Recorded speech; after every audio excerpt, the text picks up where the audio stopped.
Okay. Okay. Thank you very much, Scott, for that kind introduction, as always. Scott and I have been doing this for a while, as he just said. In fact, I think this is my fifth talk here at MEL. So, as always, I'm very pleased to be here. And, of course, thank you very much for coming out on the warm night. I know we're getting to that season, right? And it just means a lot to me that you're here. Just a brief introduction to set the tone. I'm always the optimist, and I'm always ambitious, I think. And so have a lot to get through tonight. I'm not going to be talking through every slide because I have a threefold purpose tonight. And one is to introduce the historical and archaeological information. The other is to give information on the actual how you maneuver, how you drive, and so forth. And thirdly, I'm going to create a PDF file of this presentation that you could actually take with you. So the map plus the photos would allow you to guide yourself straight through the site. Not that I have comprehensive information. You probably want to do some reading on your own before you go. But this is a start. And of course, I would be remiss if I did not mention the fact, as I always love to do, that with the kind support of MEL, I'm here tonight, and I always encourage people to become members. I listen to NPR in the States all the time, and I'm a Chicago guy, so I'm listening to WBEZ every morning, and they're on a membership drive, and so this is my mini membership drive for the English library tonight. So make sure that you keep your membership current. So what's the tour all about? As I mentioned, it's a detailed guide. It is one of the favorite tours I've done. I think, Tom, you're the only person here tonight who's been on this particular tour, right? On several, but this particular one. This one, yeah. And this one is focused on the Bacalar area, which gives it a little bit more cachet because you're spending the nights and some time right on the lagoon, right? And then during the day, you're out exploring. So you're going to be able to see for yourself through some of this information some of the most recent discoveries about the snake kingdom, which is very important, and I think that you'll find interesting. It's an easy drive now. You straight shoot down to the Chetumal area, and the road's very good. There's no big potholes or anything, and so you can head down pretty quickly. And like I said, contact me to get a PDF of the presentation if you're interested. So what will you see? Of course, you'll see Bacalar. And I always suggest to people that they go because, you know, it's not going to be the same. It's not the same as it was 20 years ago or 30 years ago, my first time. I remember taking a bus from, you know what I'm talking about, taking a bus from Cancun, a second-class bus to Chetumal to get to Palenque. What a trip that was. And we passed by Bacalar. For me, the first time, there was one hotel there. And now, of course, it's quite different. And it's an endangered natural resource that you should probably get to see. 4 classic Maya sites. If we're going to be clear about it, actually 3. I'll explain that too. Spider monkeys and howlers too, which people, when I take people on tour, they always want to see the monkeys. It's one of the biggest things that people like to see. And you'll be having lunch at the Explorian Kohunlich, which is a resort. I think it's about a $300 a night resort, but you could just stop in and have lunch there. How sweet, huh? How nice. So it's an interesting thing. In fact, I was thinking about my next vehicle already, although I won't buy one for a long time. And it's one of the only electrical charging places on the peninsula. So can you imagine how expensive it must be if they've got their own electrical charging unit for a vehicle? Crazy.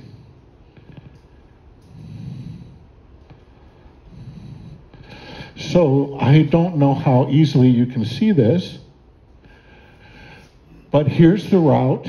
You go straight southeast.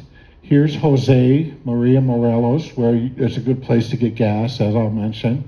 Chunhuhub, and you reach the Chacchoben archaeological site after about 4.5 hours, 4 hours and 45 minutes. Then you'll go to the hotel in Bacalar, and then from Bacalar you'll go inland to Dzibanche, Kinichna, the Explorian, Kohunlich, and back up to Bacalar. So that's an overview of the route that you would be taking. So the itinerary on day one is kind of straightforward. Again, Jose Maria Morelos is a great place to stop, and one of the reasons is that on either end of it's a pretty large town actually, but on either end of the town there's a Pemex. So and the bathrooms, yes, are clean. So just go slowly through that town because there's a lot of pedestrians for some reason, and they've got police on all the side streets. So pay attention, slow down.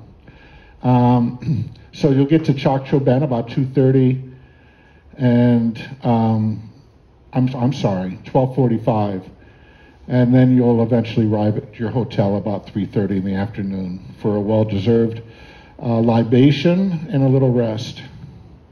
Now the second day itinerary is much more ambitious, of course.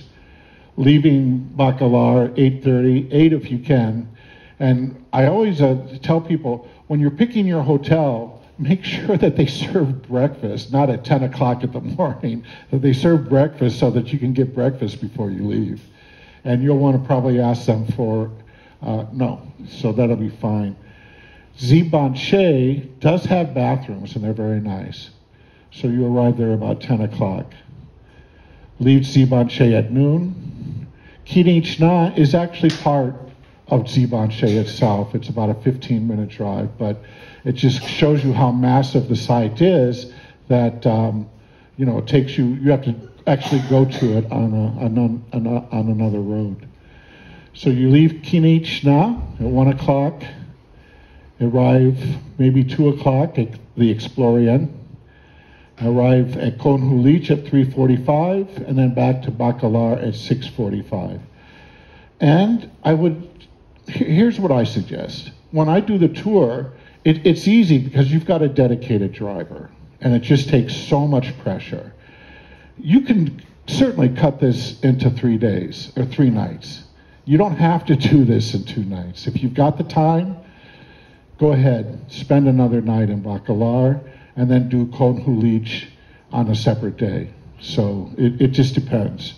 And I will mention that my good friend and colleague Argel from Yucatan Awesome Tours is here. And I did say that I'm not doing tours anymore. This is Argel. And he's the best guide that there is here. He's fully licensed by the federal government. He's insured, so you are absolutely insured on all your trips, which is most guides that you go with, they're doing it sort of unofficially, these drivers and so forth. And he also is very, very, very diligent in keeping up with all of the latest news and information. So he won't be telling you about virgins thrown in cenotes, none of that stuff.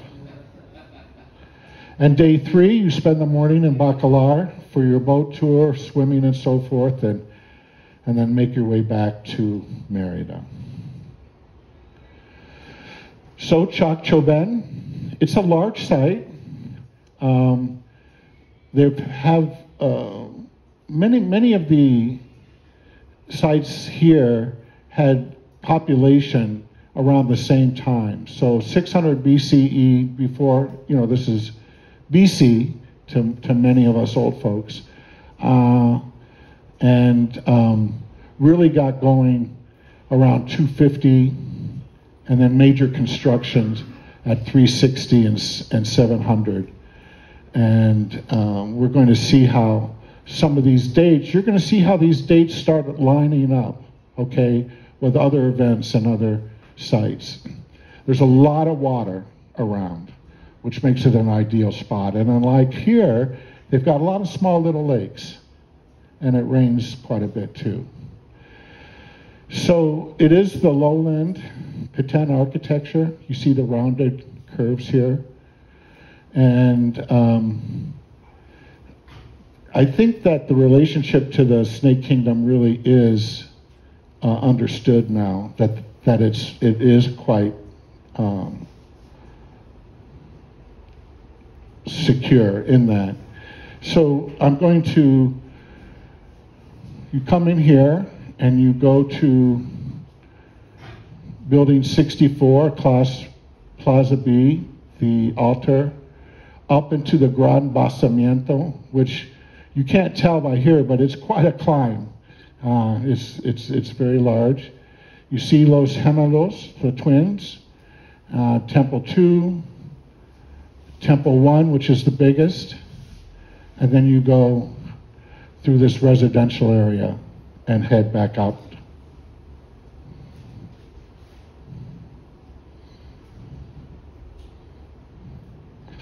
So first,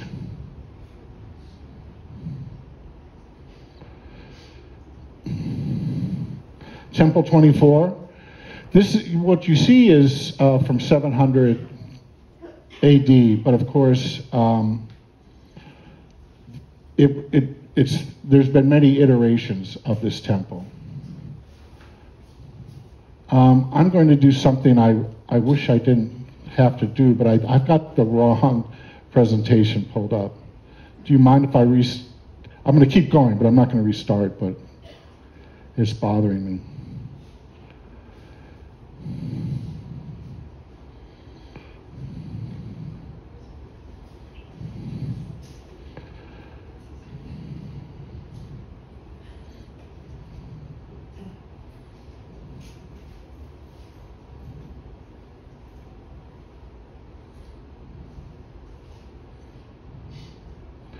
Okay, I think that'll be better now.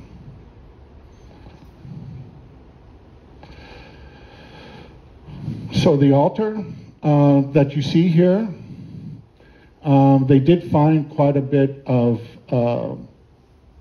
evidence of ceremonies going on. And then this site, just like many of the others, even after it was abandoned, it was more or less like a pilgrimage site. And people came always back to do these ceremonies, and they found quite a bit of that material. Also, some of these plazas, especially where this one is, located near a temple, would be even sites that they would have human sacrifices. Not to say, I don't think that there's complete evidence here, but definitely it's very possible. The Gran Basamiento, you're only seeing here the very upper part. It's really huge. You've got to climb up and then climb again. And it's, gosh, I think it's about 25 meters high. And it's very large in area. So I always remind people, think about the effort, the level of effort of construction just to make these plazas, because they level everything off. They put down the pavement, and then they build up. And so when you've got that much square cubic meters to fill and to finish, it's amazing. So as you climb up, you can go to the left or to the right. Here's where you would choose the left-hand side. It's not quite as big, but when you come up here, what you're going to see in this area right here are some more ceremonial areas. And this is Los Gemelos, the twins, and then followed by Las Vasijas, and then finally Temple 1. Temple 1 is, again, you can see the rounded areas. It is a Peten style architecture type. It's very tall. It's the largest building on site. It's standard. These would have there would be a temple on top. And this area back here, behind the wall, is where the people, the kings and the priests would actually prepare for ceremonies before they made a great entrance. The Maya were big, all Mesoamericans, Lalid, were very big on making a grand entrance. So one other thing to note here is that this is a very late addition during the late post-classic. And so this is wouldn't be part of the site, but this is a temple done very far in the history later than everything else, and again for ceremonies that took place during that era.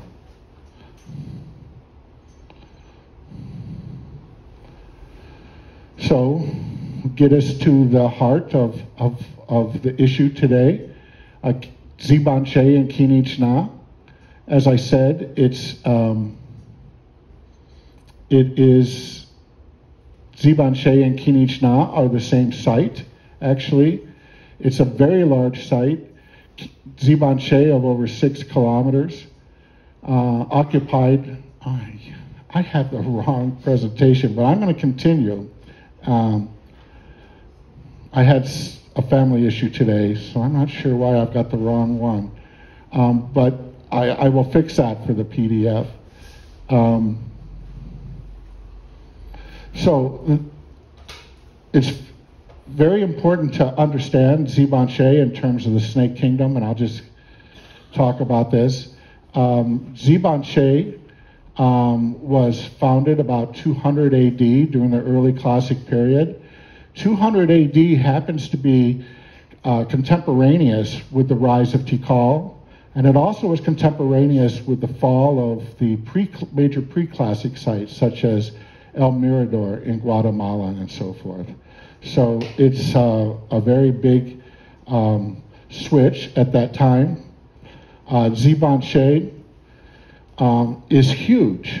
It's an absolutely huge site, and it's contiguous with each cabal. Has anyone heard of each cabal? It's the site that is very large. It is a pre-classic site, and INA, after promising every year for 8 years to open it, says that they're going to open it very soon with the train Maya now. If you watch on National Geographic, I hope I get this right, Lost Cities, Tikal. So the Lost Cities series on the National Geographic streaming service, if you take a look at, it is season 2, episode 1. They talk specifically about Tikal and about Dzibanche, and so it's very interesting. Now, the rise of the Snake Kingdom, no one knows exactly if it had a history before Dzibanche. It used to be thought it was El Mirador, but I think that's been debunked. And because it's next door to each cabal, there's obviously some connection there. So by the 4th century, Dzibanche became very important in the lowland Maya arena, and they started creating these alliances with these sites all around and eventually encircling Tikal. In 536, using as proxies these sites, and I'm going to go to this other slide.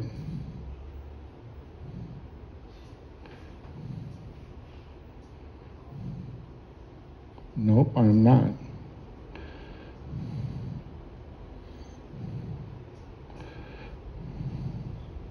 Here we go, this is better.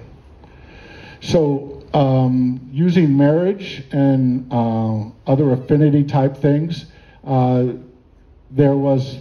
the Snake Kingdom had the opportunity to create allies. And so at the time, Tikal, by and large, was much more powerful. But this is something that's fairly new in the last 10 years. Now there is the understanding that these weren't just city-states that kind of were the same, that this was actually a bipolar type of scenario. You had Tikal and you had the Snake Kingdom, and they were vying for over 300 years for dominance in the whole Maya world. And so when you see, if you are able to take a look at the National Geographic special I mentioned, you will see that it's much bigger than Tikal. I'm sure many people know about Tikal, right? You've heard about it.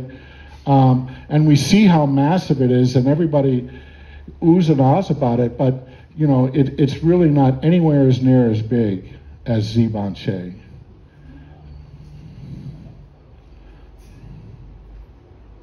So just to finish my thought, so after 562, that was the first Tikal Snake Kingdom War. In 636, the Snake Kingdom moved to Calakmul. We all know about Calakmul, right? Well, the Snake Kingdom didn't begin in Calakmul, but they actually moved there.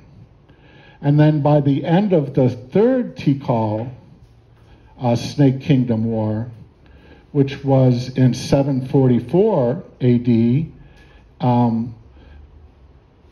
the Calakmul and the Snake Kingdom was destroyed. Within 60 years, the site had been basically abandoned. But this basically destroyed both powers, both superpowers. And by 820 AD, there was never any additional building or additional stela, any additional writing at Tikal. The whole social order had dissolved in this area.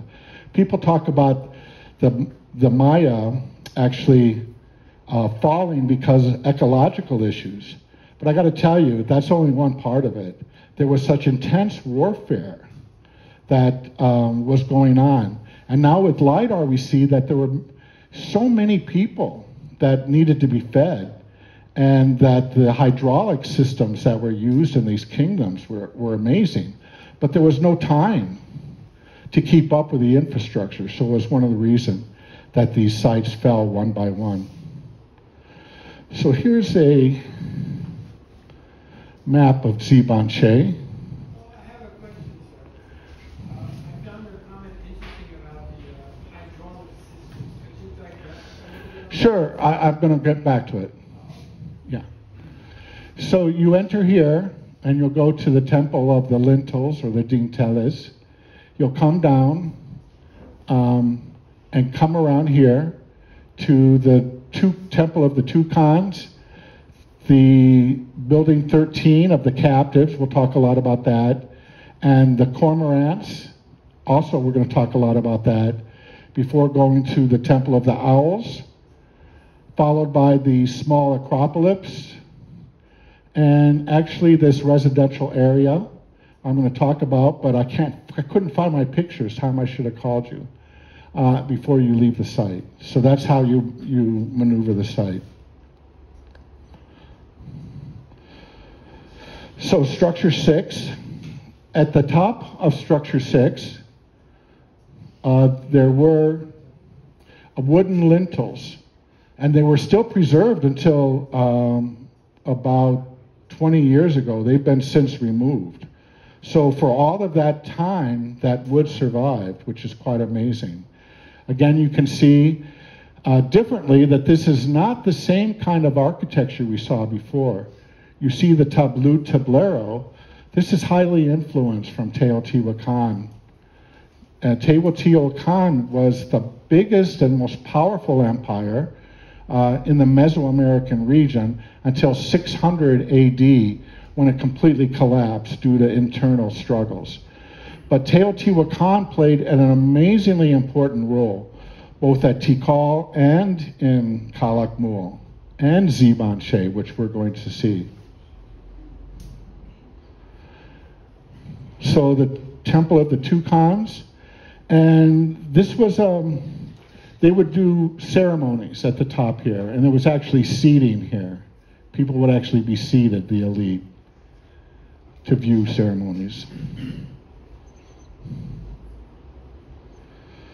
The Temple of the Captives. On the right, there's a mask. Now this is, the uncovered area will date from about 500 AD, okay? But what we're really interested in is this area that's covered right here. This area, these steps, are not normal steps.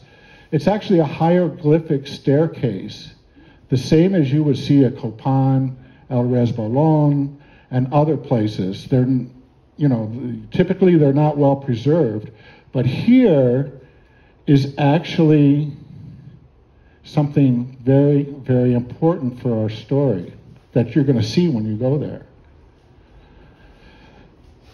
So, there was, for 20 years, you know, this idea that, well, where did the Snake Kingdom come from? Was it Calak? It couldn't be Calakmul because all of the written stela and so forth were from the 7th century. So where did the Snake Kingdom come from? And no one knew until they saw, and this is Nalda, the archaeologist, the Yucatecan archaeologist who discovered this.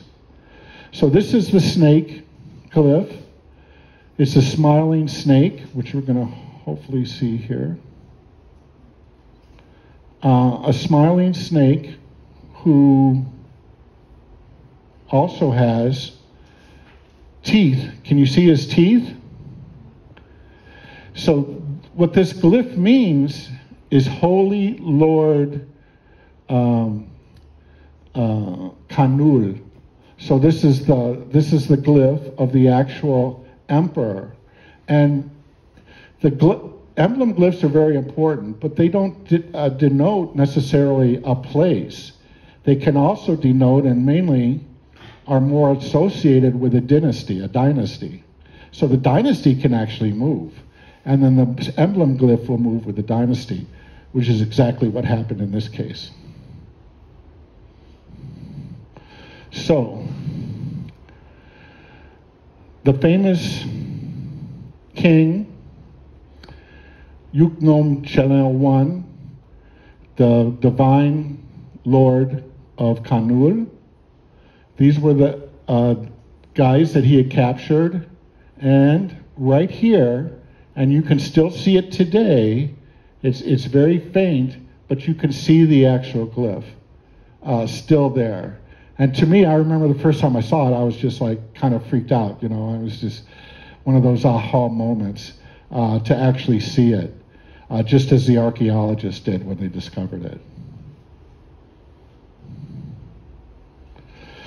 Okay, the Temple of the Cormorants. This again is very Teotihuacan influence, although there is some also Patan style architecture. People always ask me, well, what are these things? These were actually removed by the archaeologists to access the tombs within. And there are two big burials here, and they were extremely important because they're showing the beginning of the dynasty and the kings and the jade masks which they found there, which you can see today in Campeche. So if you go to the very top, you can see the temple. And again, if you watch that National Geographic special, you can see how they have dug from the top all the way down to the bedrock and show the interior of this. Here are the jade masks. Funerary masks, they actually put them over the skull of the king. It's beautiful art. Now, I know this is very hard to see, but again, I've been to Dzibanche about 8 times or 10 times, and for 8 of those times, or 9, I had no idea what this was. You'll see it better when you get there. But I thought it was graffiti. But then I thought, how can this be graffiti? Because this is an exposed type. There was another structure built on top of this. So when they removed that layer of the temple to reveal another interior side of that temple, they found this. But what has been determined by David Stewart, the leading person in epigraphy, is that these are actually glyphs and information directly from Teotihuacan, and they reflect the actual information that was in the temple itself in the Maya glyphs. So this again shows that it wasn't just Tikal that had this bonding relationship. Of course, Tikal was actually invaded and defeated in 378 by Teotihuacan. And so you have to think about what's going on here, right, in these periods of time. There was never a battle between the Snake Kingdom, but there was obviously, before the invasion by Teotihuacan of Tikal, there was a very close relationship between the two. And of course, we still see the influence from the archaeology.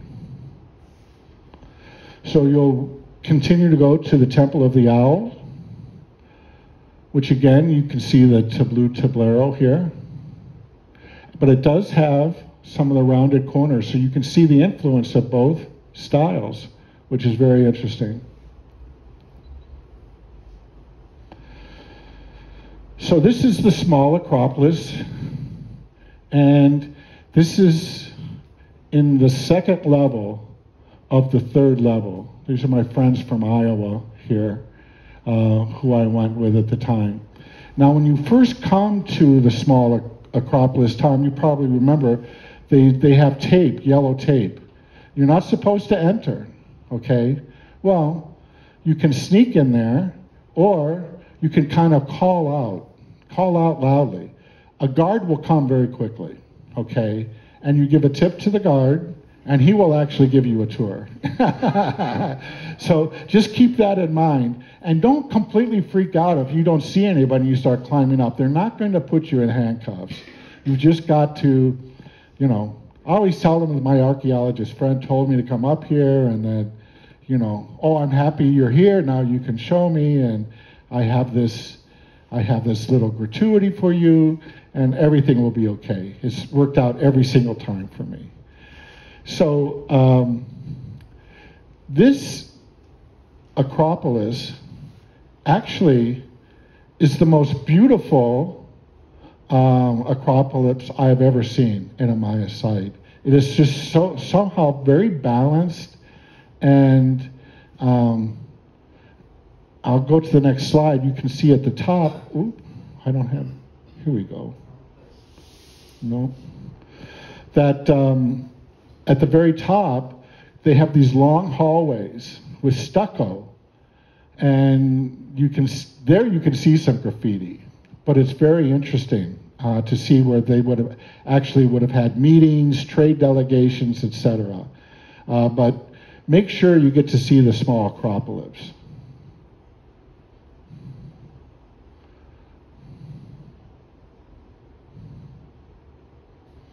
So Kinichna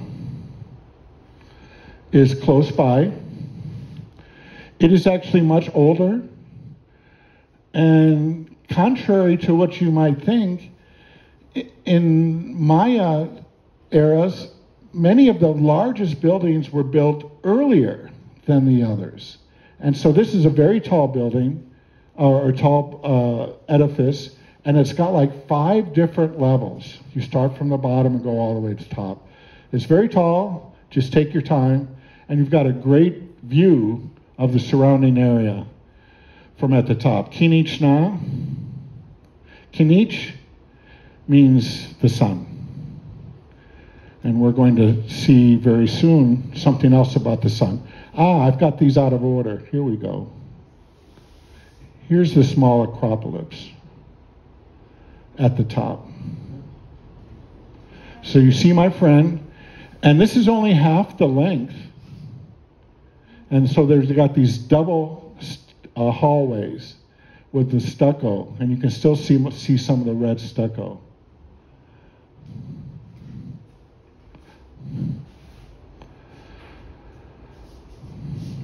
So after leaving Kinichna, you'll make your way down to the exploring Kohunlich resort. I would recommend you call in advance just to make sure everything's going to be okay. But it's open all the time. It's never closed. So that really shouldn't be an issue.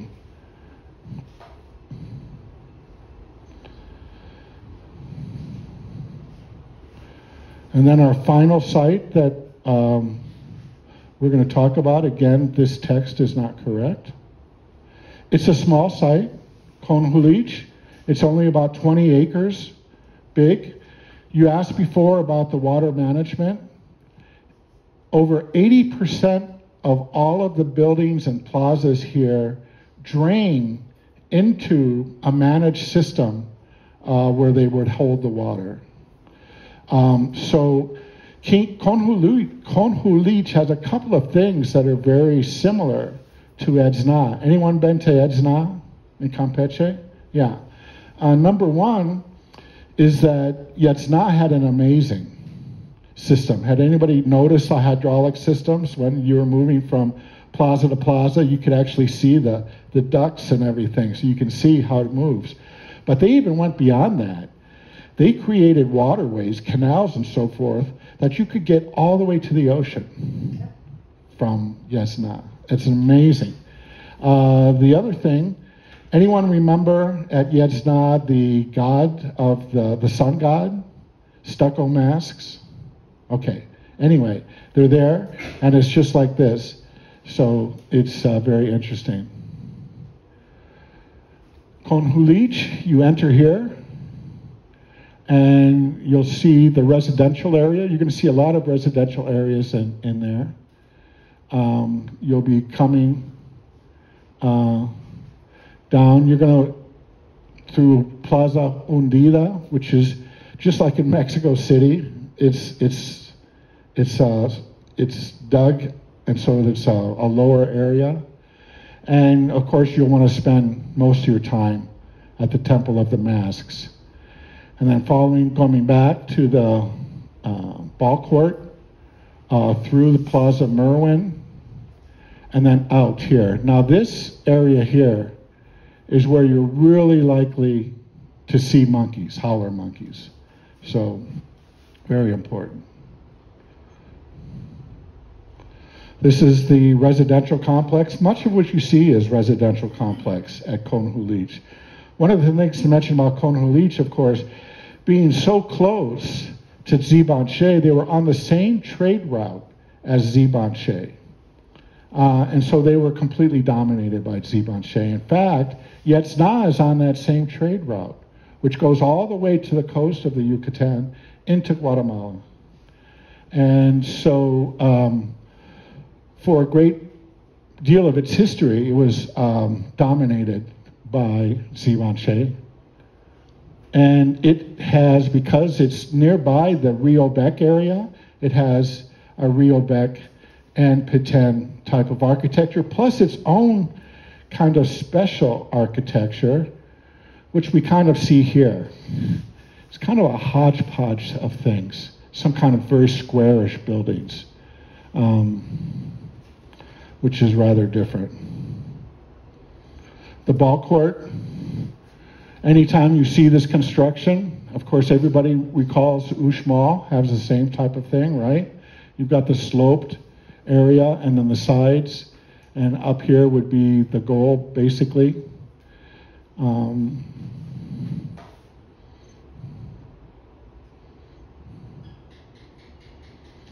Now, here we get to the Temple of the Masks. And this is definitely a Petén type of architecture. And again, understand that,